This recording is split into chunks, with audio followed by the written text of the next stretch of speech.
one of the main guys was a guy named Torger Johnson that used to ride on the Logan Erskine team with me for a few years. Well, I was fortunate enough to ride with him. But he was one of the original guys from the Palisades, like Malibu, Santa Monica area, that was on the Hobie team.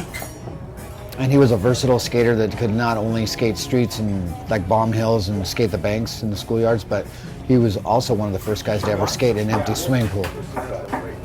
And that was one of the guys that really influenced me a lot at a very young age. I was probably, when I first started and I actually got to view those guys, was at Paul Revere in the schoolyard. And I was about 10 years old then. I was pretty young, and I didn't have a lot of skills at that point, but the guys that were already basically leading that revolution from surfing to skateboarding were guys like Danny Bear, Torger Johnson, Davey Hilton, John Freeze, Steve Piccolo's brother Chris Piccolo.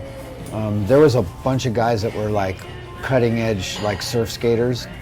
No, they were surfers, every one of those guys. Because that's, I think what happened is that the cross-training part of skateboarding is what attracted those kind of guys. I mean, they were out in the water every morning, and then in the afternoons, most everybody would go to the schoolyards to either Brentwood, Bellagio, Paul Revere, or Kenner. And those were all the schools that were in the area that had like the big banks. And the guys were surf skating on the banks there because a lot of these guys were just still riding clay wheels and stuff. And then a lot of the moves that they would do on the board were similar to what you would try and do on a wave. And then, you know, in competition it was a little different because it became more of like putting together a routine. So like you and I were talking about earlier, there was a little bit of gymnastics involved. There was some influence from skiing, you know, because they were doing courses. They were doing like slalom courses and downhill and stuff that you could actually equivalate in times to who the winner was. But you know what happened was, from where those guys started in the 60s and where we changed it in the 70s, it was still geared towards surfing, but it went a lot lower, a lot faster, and a lot more aggressive as it started to revolutionize into the 70s. Right. Surfing changed, and so did skateboarding. Skateboarding followed what the surfing was doing. So guys like Jerry Lopez and Larry Bertelman and Nat Young, and when these more aggressive kind of really like low slung and very like shortboard, you know, oriented surfers started changing surfing. They did more off the lips. Exactly. Yeah. Like they started doing some real gouging, sharp turns and sliding and actually doing aerials, you know, and then aerials came to us later because of the fact that we learned you could actually ride a skateboard in an empty swimming pool. Right. So that changed everything because then we had a concrete wave. And so it presented not only a lip for us, but it gave us a way to get up and out. Like we hadn't perfected the landing part of it yet, but eventually what happened was by freak circumstance, I was probably one of the first guys that actually started landing airs.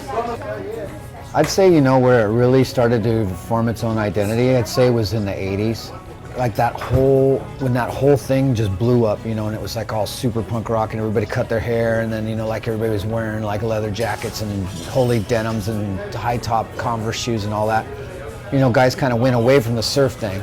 Like even Vans were not that popular at that time because there was like a lot of this more street style kind of thing. And what happened was then when it came back, after it kind of dying out, that whole thing that even happened in England, you know, with all the skate parks, is that it kind of got back to the streets and got edgier. And I think when you take it and put it on the streets like that, you take a lot of the surfing part out of it. Yeah. And what you're doing is you're stripping it down to just the basics, the meat and potatoes of like what skateboarding is all about. And what it's really all about is it's about transportation, number one, and then two, like looking for stuff that's rideable on the streets, like the architecture. You know, the architecture of our neighborhoods, we were from affluent neighborhoods that had like a lot of yards that had beautiful swimming pools, and those schoolyards. I mean, kids in South Central don't have schoolyards like that and stuff, you know.